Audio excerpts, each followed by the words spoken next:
మహాలక్ష్మి తల్లి ఎవరు? దరిద్ర దేవత ఎవరు? ఆదిలక్ష్మి ఎవరు? జ్యేష్ఠాదేవి ఎవరు? ఇప్పుడు మనకు వచ్చేదంతా కూడా జ్యేష్ఠ అమావాస్య వస్తుంది. మరి ఆ రోజు ఏ దేవతను పూజ చేయాలండి గురువుగారు అంటే, దీపమూర్తులు ఇటు పెట్టు, దేవుడే పెట్టు, దీపమూర్తులు మాయపెట్టు, ఎర్ర దీపమూర్తులు పెట్టు, నల్ల దీపమూర్తులు పెట్టు అనేటటువంటి బ్యాచి వాళ్ళకి తెలియనటువంటి కపట బ్రాహ్మణ, కపట జ్యోతిష్కుల, కపట మంత్రగాళ్ళకి తెలియనటువంటి విష్ణు పురాణంలో ఉన్నటువంటి ఒక కథ చెప్తాను, జాగ్రత్తగా వినండి. జ్యేష్ఠుడు అంటే ఎవరండి? పెద్ద అని అర్థం. ఈ జ్యేష్ఠ మాసము అంటే ఆ యొక్క జ్యేష్ఠాదేవి ఉద్భవించింది. క్షీరసాగర మథనం చేస్తున్నారు దేవతలు, రాక్షసులు. మేరు పర్వతాన్ని పెట్టారు కవ్వం కింద. విష్ణుమూర్తి ఏమో ఇలాగా కూర్మావతారం ఎత్తి పర్వతాన్ని లేపాడు, పడిపోకుండా చిలుకుతూ ఉంటే ముందేమొచ్చింది? ఫస్టే అమృతం వచ్చేయలేదండి. ఫస్ట్ ఏం వస్తుందండి? విషం వస్తుంది. చెడ్డై ఫస్ట్ వస్తాయి కదా. తాగేశాడు శివుడు. ఐరావతం వచ్చింది, ఇంద్రుడు పట్టుకెళ్ళిపోయాడు. కల్పవృక్షం వచ్చింది, స్వర్గానికి ఆయన పడిపోయాడు. మొత్తం అన్నీ ఇంకా. ఆ తర్వాత కామధేనువు స్వర్గం వశిష్ఠుడికి ఇచ్చారు. ఈ విధంగా చేసుకుంటుంటే మహాలక్ష్మి తల్లికి ముందు జాగ్రత్తగా వినండి, ఇక్కడే ప్రారంభం అవుద్ది. లక్ష్మీదేవికి ముందు జ్యేష్ఠాదేవి వచ్చింది. అందుకనే జ్యేష్ఠ అంటే పెద్దది. ఎవరికి? లక్ష్మీదేవికి పెద్దక్క. వెంటనే ఫాలోడ్ బై లక్ష్మీదేవి. అంటే జస్ట్ లక్ష్మీదేవి ముందు రావడం అంటే ట్విన్స్ అనమాట. వీళ్ళు కవల పిల్లలు అంటారు కదా, అలా అనమాట. లక్ష్మీదేవి ఆవిడ నీడ ఒకేసారి ఉద్భవించారు. రాగానే జ్యేష్ఠాదేవిని పెళ్లి చేసుకునే మనగాడు ఎవడున్నాడు అసలు? ఆమెను భరించగలిగేవాడు. అందరికీ ఒకే ఒక మొగుడు. ఎవరు? శ్రీ మహావిష్ణువు. యూట్యూబ్ చరిత్రలో ఒకే ఒక మొగుడు. ఎవరు? కమాండింగ్ చేసి నిజాలను నిర్భయంగా చెప్పగలిగేటటువంటి వాడు ఒకే ఒకడున్నాడు. ఎవడో మీకు తెలుసు. కాబట్టి ఇప్పుడు మనం ఏం చేస్తామంటే, ఆ శ్రీ మహావిష్ణువు దగ్గరికి వస్తుంది లక్ష్మీదేవి. సత్వ రజస్తమో గుణాలకి పరాభక్తికి అతీతంగా ఉన్నవాడు చేసుకోవాలి. ఆవిడ స్వయంవరం విష్ణుమూర్తిని సెలెక్ట్ చేసుకుంది. ఇలా వెళ్ళి పాద నమస్కారాలు పెట్టింది. ఇప్పుడు మీరు సింధూరం పెడతారు కదండి. మనకు వివాహాలు 8 రకాల వివాహాలు ఉన్నాయి. దైవం, బ్రాహ్మం, తర్వాత ఆర్షం, ప్రజాపత్యం, అసురం, గాంధర్వం, రాక్షసం, పైశాచికం. ఇవి ఇప్పుడు అనాదిగా వస్తున్నాయి. అయితే ఈ వివాహాల్లో ఇంకో ప్రాసెస్ ఉందన్నమాట. మహాలక్ష్మి తల్లి వెళ్ళి పాదాలకు నమస్కారం చేస్తారు. ఇప్పుడు మన వాళ్ళు ఏం చేస్తారు? నార్త్ సైడ్, బీహార్ సైడ్ బొట్టు పెడతారు, పాపిళ్ళు, అదే పెళ్ళి. జీలకర్ర బల్లం పెడతారు, మనకు అది పెళ్ళి. ఇలా శ్రీ మహాలక్ష్మి తల్లి పాదాలకు, విష్ణుమూర్తి పాదాలకు నమస్కారం పెట్టడమే పెళ్ళి. పెట్టగానే ముందు లక్ష్మీదేవి కంటే ముందు ఆమె నీడ వెళ్ళి పెట్టేసిందనమాట, పాదాలు ముట్టేసుకుంది. ఆవిడే దరిద్ర లక్ష్మి, జ్యేష్ఠాదేవి శ్రీ మహావిష్ణువుని ముట్టేసుకుంది, పెళ్ళి అయిపోయింది. తర్వాత సెకండ్ వైఫ్ లక్ష్మీదేవి అనమాట, మనం పూజ చేసే ఆవిడ. అయితే నాకు హక్కులు ఫస్ట్ వైఫ్కే ఎక్కువ కదా, అందువల్ల మరి నా పరిస్థితి ఏంటి అంటే, ఈ జ్యేష్ఠాదేవి ఎక్కడ ఉంటుందో అక్కడ రోగాలు వచ్చేస్తాయి, దరిద్రం వచ్చేస్తాయి. జేబులో రూపాయి సిగరెట్ కాల్చుకోవడానికి కూడా 10 రూపాయలు కూడా ఉండవు అస్సలు. ఇంకా దీనికి ఇంకేంటంటే, ఎన్ని కష్టాలు రావాలో, ఎన్ని నష్టాలు రావాలో మొత్తం అన్నీ వచ్చేస్తాయి అన్నమాట. ఇంకా అదే లక్ష్మీదేవి అయితే వీటికి ఆపోజిట్. ఫుల్ పుష్కలం పైసలు, ఫుల్ హెల్త్, రోగాలు గేగాలు ఉండవు, మనశ్శాంతి. అక్కడ అన్ని దుఃఖాలు జ్యేష్ఠాదేవి రూపంలో. వీళ్ళిద్దరూ కూడా తోటికోడళ్ళు, మళ్ళీ అక్కా చెల్లెళ్ళు, ఒకటే శరీరము. ఇవన్నీ డ్యూయల్ నేచర్. తత్వం సరిగ్గా అర్థం చేసుకోవాలన్నమాట. అయితే ఈ జ్యేష్ఠాదేవినే మనము శనీశ్వరుడు భార్య అంటాము, మందాదేవి అంటాము, ధూమావతీదేవి అంటాము. మరి ఈ లక్ష్మీదేవిని ఆదిలక్ష్మి, అష్టలక్ష్మి, గజలక్ష్మి, సంతానలక్ష్మి, ఇలా లక్ష్ములు అంటాం కదా మనం, మహాలక్ష్మి అని.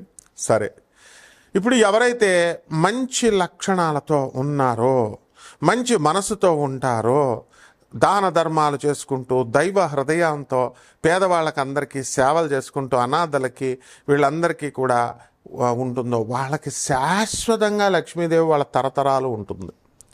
అలా కాకుండా అవతలాడు కబ్జాలు చేసి, అవతలాడు దొబ్బేద్దామని స్థలాలు, ఇళ్ళు, అవతలాడు పెళ్ళాలని, ఇలా అన్ని రకాల ఇంకా చెడ్డ అలవాట్లు ఏమేమి ఉండకూడదో అవన్నీ కూడా, క్రూరమైనటువంటి గొడవలు పెట్టేటటువంటి తత్వం, ఇలా ఇవన్నీ ఎవరికైతే ఉంటాయో అప్పుడు ఇదే లక్ష్మీదేవి ఏం చేస్తుందంటే ఒక తరం వరకు ఉండి నెక్స్ట్ తరం వీళ్ళని అడుక్కునే వాళ్ళ చేసేస్తుంది.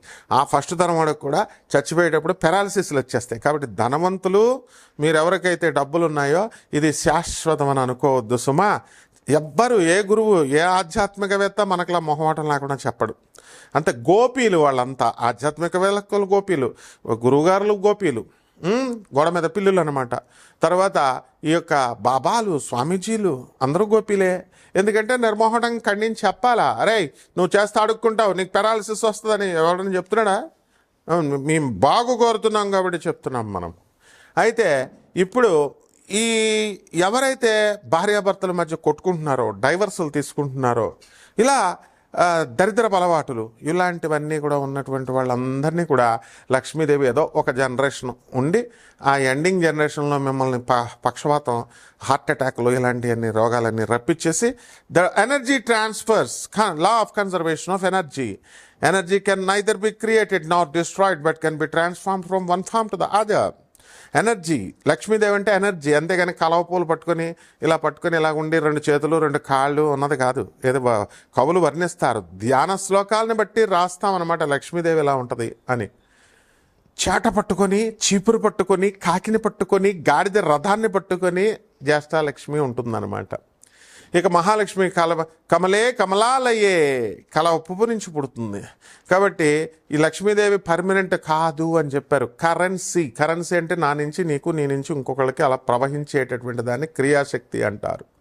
ఆ లక్ష్మీదేవి క్రియాశక్తి అనమాట. కాబట్టి ఈ డబ్బు వచ్చేసింది కదా అని శాశ్వతంగా ఎవడైతే గర్వపడతాడో అటువంటి వాడిని జంభాసురుడనే రాక్షసుడిని అనఘాదేవి, మహాలక్ష్మి తల్లి దత్తాత్రేయుడి దర్శనం కోసం వాడు పరిగెత్తుకుంటూ వస్తే దత్తాత్రేయుడు నాశనం చేస్తాడనమాట. అందుకని ఇంద్రుడిని అక్కడికి తీసుకురమ్మను అంటాడు. దత్తాత్రేయుడు ఉన్న చోటకి అనగాదేవి డ్యాన్స్ చేస్తూ అష్టసిద్ధులు, నవసిద్ధులకి అధిపతి అయినటువంటి, ఆ నవనిధులకు అధిపతి అయినటువంటి ఆ మహాలక్ష్మి తల్లిని నెత్తి మీద పెట్టుకునేసరికి కాలిపోయాడు. అంటే డబ్బున్న వాళ్ళంతా కూడా గర్వంతో, మదంతో వెళితే నాశనమైపోతారు అని జంబాసుర వధ చెబుతుందన్నమాట.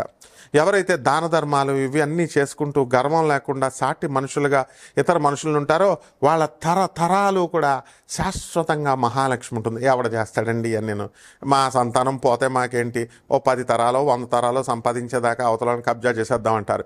ఐ ఛాలెంజ్, కమాన్, డబ్బున్నటువంటి వాళ్ళందరూ కూడా ఎన్ని లక్షల కోట్ల సంపాదించినటువంటి వాళ్ళు, ఎన్ని వేల కోట్లకు సంపాదించినటువంటి వాళ్ళు హార్ట్ అటాక్లు లేకుండా చచ్చిపోయిన వాళ్ళని ఒక్కడో చూపించండి నాకు.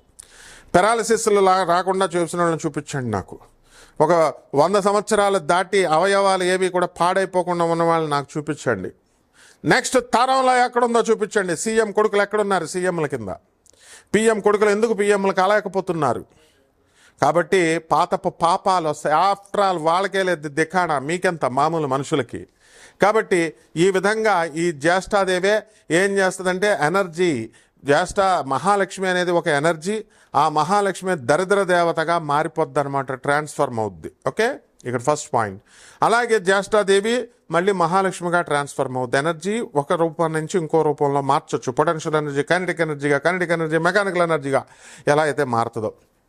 లేకపోతే శ్రీ మహావిష్ణువు ఏం చేస్తాడు, కాపురం పెట్టుకుందాం అంటది లక్ష్మి, ఎవరు మన జ్యేష్ఠాదేవి. అప్పుడు ఆయన ఏమంటాడు, హడిలిపోతాడు దెబ్బతో. అడిలిపోయి నేను ఎక్కడుండాలి అంటుంది, పాతాళం వెళ్ళి తపస్సు చేసుకోను. ఎందువలన? ఎవరెవరైతే భార్యాభర్తలు ఇద్దరు కొట్టుకుంటున్నారో అక్కడికి వెళ్ళు. ఎవరెవరైతే దర్జాగా కాళ్ళు ఊపుతూ ఉంటారు బెడ్ మీద, పెద్ద ఈడేదో మోనార్క్ లాగా. అలాగే యూనివర్సిటీల్లో మా స్టూడెంట్స్ చాలామంది జేబుల్లో, యూనివర్సిటీకి ఏదో పని మీద వచ్చినటువంటి కార్ డ్రైవర్లు వీళ్ళు ఉంటారనమాట కొంతమంది, వాళ్ళు జేబుల్లో చేతులు ఎడతారనమాట. ఇలాగా ఐఏఎస్ ఆఫీసర్ పెట్టడు. చీఫ్ మినిస్టర్ రేవంత్ రెడ్డి గారు ఎప్పుడైనా పెట్టడం చూసారా? చంద్రబాబు నాయుడు జేబులో చేతులు పెట్టరు, వీళ్ళు మాత్రం జేబుల్లో చేతలాడతారు. ఐఏఎస్ జస్ట్ ఇప్పుడే పాస్ అయ్యాడరా వీడు అనగానే పటక్మని తీసేస్తారు. అలా చెప్పేవాళ్ళు కావాలి. నువ్వు చేసే తప్పుని, హుందాతనం అనేది నువ్వు పేదలకు చూపించేని నీ యొక్క మంచి మనసును బట్టి ఉంటుంది. నువ్వు వేసుకునే డ్రెస్సులను బట్టి, లేకపోతే జేబుల్లో చేతులు పెట్టేస్తే నువ్వు ఐఏఎస్ ఆఫీసర్ అయిపోవు. కాబట్టి ఈ ఒగరలతో ఉన్నటువంటి వాళ్ళందరినీ కూడా లక్ష్మీదేవి వదిలిపడేస్తుంది అనమాట. ఇప్పుడు కమింగ్ టు ద పాయింట్, ఈ మహాలక్ష్మి తల్లి మరి ఎక్కడ అంటే, ఎవరైతే ఇళ్లల్లో దీపాలు పెట్టరు, ఎందుకు పెట్టాలండి మేము, లైట్లు వేసుకోరు, చీకటి గదుల్లో ఉంటారు, వెంటిలేషన్ లేనటువంటి అపార్ట్మెంట్స్లో లక్ష్మీదేవి ఉండదు. అదంతా తాత్కాలికం, టెంపరీ. ఇప్పుడు ఫ్రీగా వెంటిలేషన్ ఉండాలా.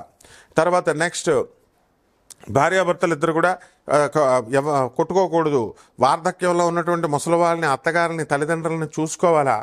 మరి వీళ్ళందరినీ చూసుకోకపోతే లక్ష్మీదేవి ఉండదు, జ్యేష్ఠలక్ష్మి కింద మారిపోతుంది. సో ఈ శనీశ్వరుడే శ్రీ మహావిష్ణువుగా ట్రాన్స్ఫర్మ్ అవుతాడు.